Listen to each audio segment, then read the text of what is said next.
These are my top 10 favorite books of 2025.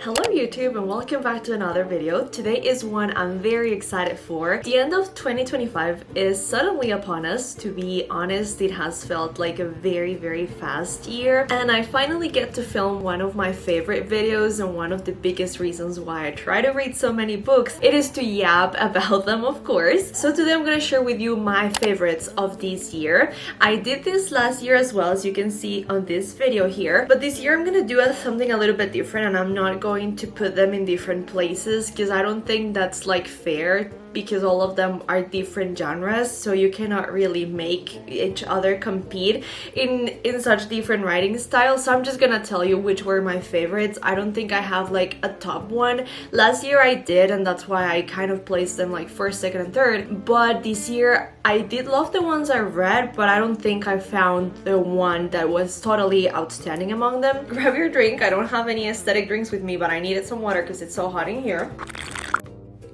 And let us get into this chat. Before we start with the top 10, I wanted to give you a brief overview, like a book reads style of like all the data that I gathered. So this year my goal was to read 40 books. It's currently December 28 and I am on my 40th books. I've actually read the 39 books and I'm in the 40th, though I also read the whole Bible, so I believe that counts as another book. So technically I have read the 40 already, but fictional books I'm still like missing the one. I have read a lot of different genres this year. I feel like I got a lot into like suspense and mystery and like problem solving type thing, mostly in October, because like for Halloween I wanted to read like scary things, but instead of reading like Stephen King type books, I started reading some like random ones that I just saw recommended by my friends, and I was absolutely hooked. Like I don't think I had been so absorbed in a book and like totally blown away by like the plot twists and stuff in a while, so I was really happy about that. I think that the most read author that I had this year was Emily Henry. I discovered her this year. I had not read anything from her before this year, and I thought that was a really great find. I was not expecting to like her as much, because the last time I read a very popular author, which was Colleen Hoover, maybe a couple of years ago, I was totally disappointed because I'm not a fan of her writing at all. But this year I was really happy with finding Emily Henry, because I read pretty much all of her books. I'm just missing the one called Book Lovers, but I read the rest and I absolutely ate them up. Actually, one of my favorite books of this year is one from hers. And the last bit of facts is that I did a lot of rereads this year too, meaning that I read some of my books for the second time. I'm totally against the thought of like rereading a book being a waste of time, because if you really like it, if it is a good one, you want to relive it. And for a lot of them I hadn't read them in a while, so being able to reread them, it was almost like reading them from scratch. So I really love that. Alright you guys, but without further ado, now that you have all the backstory, let's get into which were my 10 favorite books of 2025. Also, I didn't mention it before, but a lot, if not all, the books I read this year were in my Kindle. I am totally and completely obsessed with my Kindle. It's literally been a year since I got it, and it's been the best gift my sister has ever given me, because I've been able to download and read through so many books. It's been crazy. Okay, so as we all know, this year we had a very long-awaited release that was Onyx Storm, and I was so excited for this. I had read the other two of the Empyrean series last year, if I'm not mistaken, but when I heard that they were gonna release this one this year, I kind of reread the other two at the beginning of the year, so that was like two bulky ones that I read. This was a very meaningful event because I actually got the paperbacks. I would have loved like the hardcover, but I couldn't find them, and these were like the only ones on sale, which they were still pretty cool. Look at the inside of this one though.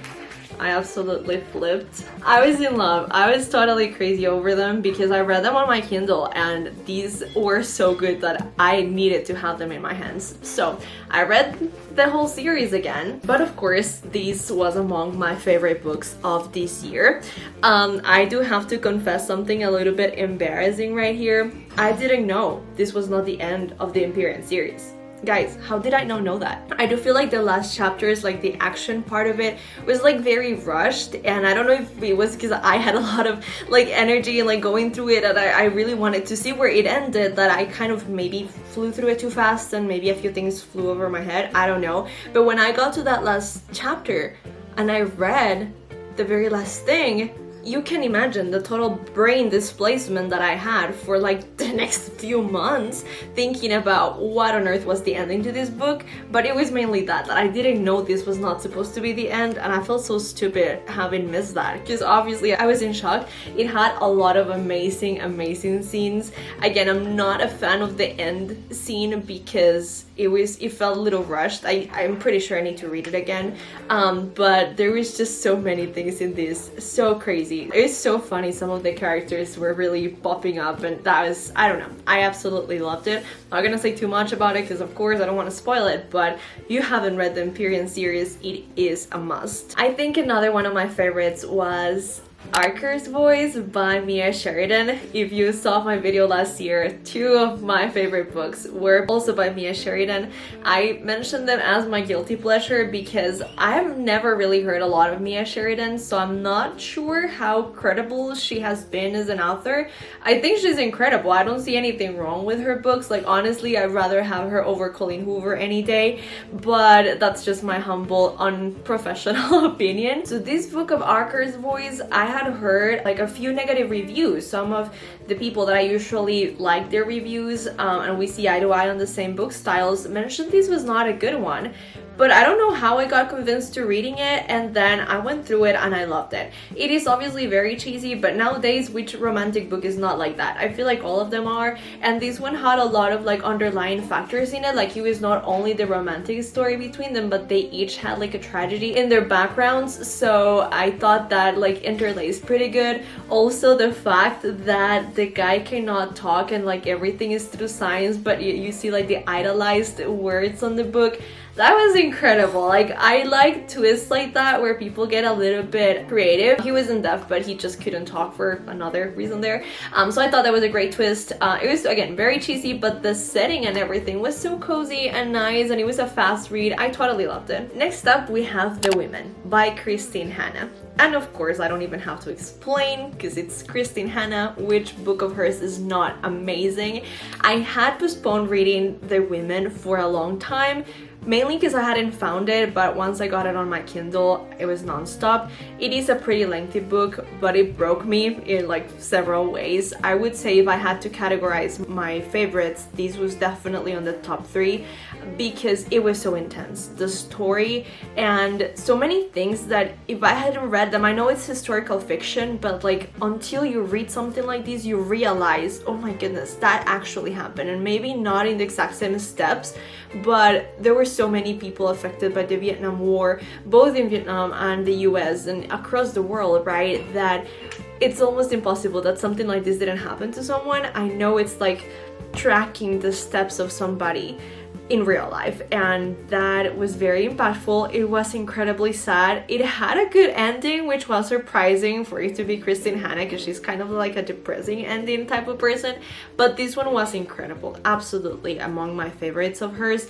Okay, next one we have another recent release, I guess, and that is Sunrise of the Reaping by Susan Collins. Of course, it was super sad. I've heard a lot of people say like they put it off because it was like really sad, and I agree, but like, come on, it's Haymitch's story, and we've all been dying for ages to know what on earth happened behind the reason for Haymitch Twisted Mind. So I really enjoyed it, and I cannot wait for the movie. I have really high hopes for it. Okay, and finally, next one, I do have the paperback for this one. It is Yellowface by Rebecca Kuang. I was not expecting the plot of the book to be what it was. It was incredible how she like wove lie upon lie, and how it was like starting to drown her, and the end of it, like, people, I need help with the end of this because it probably flew over my head, I'm pretty sure, but it was still so insane, and it made me like absolutely doubt every story I've ever read, like the author's credibility and stuff, because wow, does this actually happen in real life? That's crazy. And me being a person who has always dreamed of being in that industry of writing, publishing, editing, this one was incredible. It got me into a lot of research too. Okay, and now with the one I mentioned from Emily Henry, it is Happy Place. To me, that was the most perfect ending ever, because for the split panicky second, I thought it was not gonna end the way it was supposed to after everything we went through in the book, but it did finish very satisfactorily, and I would not change it for anything. The setting was so cozy, the rental, and being like in a small town for vacation and going around town doing stuff, and it was so much fun. The main characters were amazing, and I just don't think there was anything wrong with it. I was absolutely obsessed. You guys, I'm so sorry about that. My camera kind of died, and then a few things got in the way, and I just couldn't continue with my setup and outfit that I had the other day. So this is a few days later where I'm actually finishing these. So that's just the background story as to why I'm looking a little different today. But either way, getting right back into it, one of my next top books was titled That Is Not My Name by Megan Lally. I'm looking at it on my Kindle. This was an incredible plot twist that I was not expecting. I read it in October, so obviously these were a bit more suspenseful, but I was not expecting that. I had not read a book like this in a while, so it really gripped me, and when I got to the end, I lost it.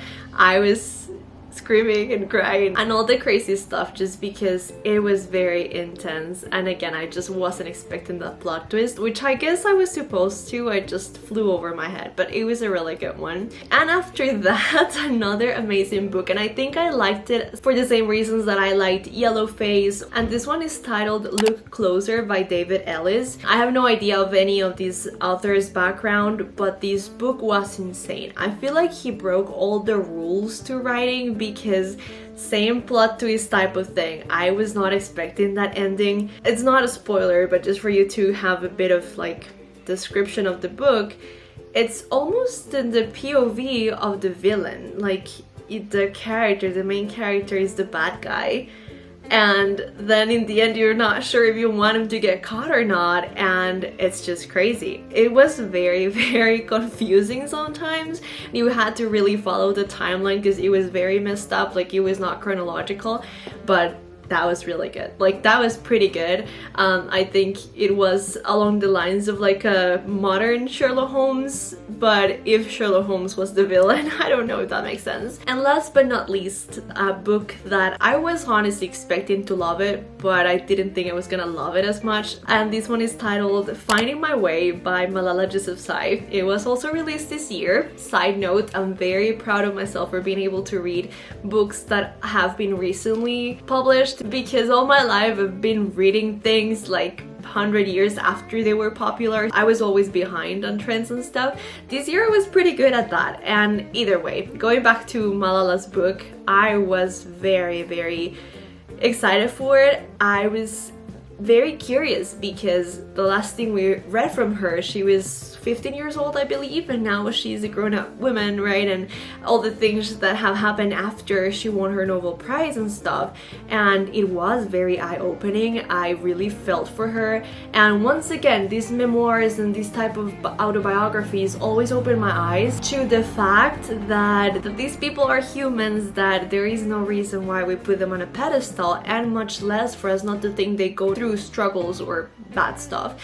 So that was really interesting. And of course, her love story with her and her husband, I was not expecting to love it as much as I did. It was so fun because like this book obviously was not a romantic book or anything like that, but she shared all of that story so transparently, and it was so stinking cute. Most importantly, it was real, so I simply adored it. It was so good, so cozy. Her writing, as always, is super light, super refreshing. Like, I feel I'm having a conversation with her. I read it like in a couple of days, and I'm pretty sure I might give it another read sometime soon. Alright, you guys, so I believe those are my 10 favorite books of 2025. As you could tell, they're very different genres, so I'm not even going to put first, second, or third place because there is no reason to do that. All of them were amazing. I am very happy that this year I barely had books that I didn't like, but there were a few, unfortunately, so I am going to share them with you just so that you don't waste your time with them if you take my advice. I'm hoping this is not going to be controversial, but either way, I have three just 3 books that did not cut it for me on 2025. And I don't think you should waste your time with them. To me, they didn't have a good plot. It was not like they were not written correctly, because obviously they were written better than what I could have ever done, obviously, but they didn't have like a gripping story. There was no interesting turn of events, no plot twist, and in some of them, just like, I know it's fiction, but people, get your facts straight, right? One of my least favorite ones is titled Dead Romantics by Ashley Poston. I don't know if that's how you pronounce her name. It took me forever to read it. As you know, once I begin a book, I cannot just leave it in the middle, so I had to finish it. But it just took me forever because it was so stinking boring. I kind of guessed at the ending because I was already thinking, okay, this is what's going on, right? But like, she wants to be so mysterious about it, or like so suspenseful, that it's very obvious for the reader what's going on. At least for me it was. I don't know. I didn't love it. It wasn't very deep.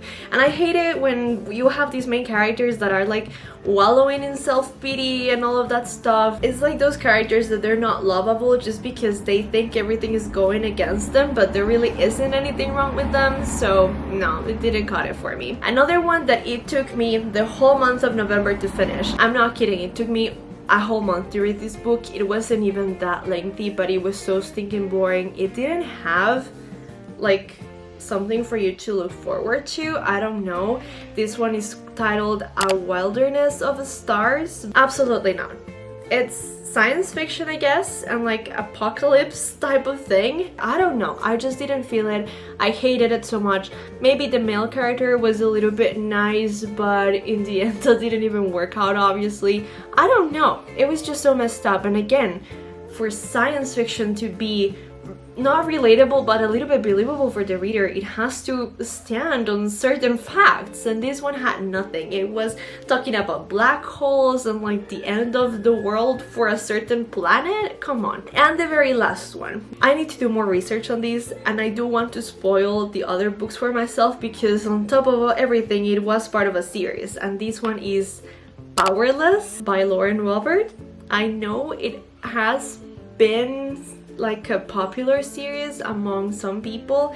I guess if I was like 15 or 16 years old, I might fall for it because it's not that bad. But after reading Divergent, after reading Hunger Games, after reading the Empyrean series, after reading all of this, I come and read Powerless, it just feels like plagiarism. Honestly, everything was like reading Hunger Games with another writing, as if I tried to rewrite Hunger Games. It felt like that to me, and that's why I totally despised it. It just didn't cut it for me, but mostly because I thought it was very disrespectful to series that I actually respect, like Hunger Games, you know, like classics, and this one felt like it was a stealing away from all these other books. Again, my opinion, my grown-up opinion. I'm sure if I'd read it when I was a teenager, I would have loved it. Very well, we have reached the end of our video and our 2025 book recap. I had so much fun reading this year. I found amazing books, as you can tell. I felt like I was a little bit all over the place, but that was so much fun, and I cannot wait to see all the books that I'm gonna read next year. I still have a ton of books in my to be read pile, but hopefully we will one day reach the end of it, and I'm definitely looking forward to this video next year. I hope that you guys have a great New Year's and a very blessed 2026. Goodbye!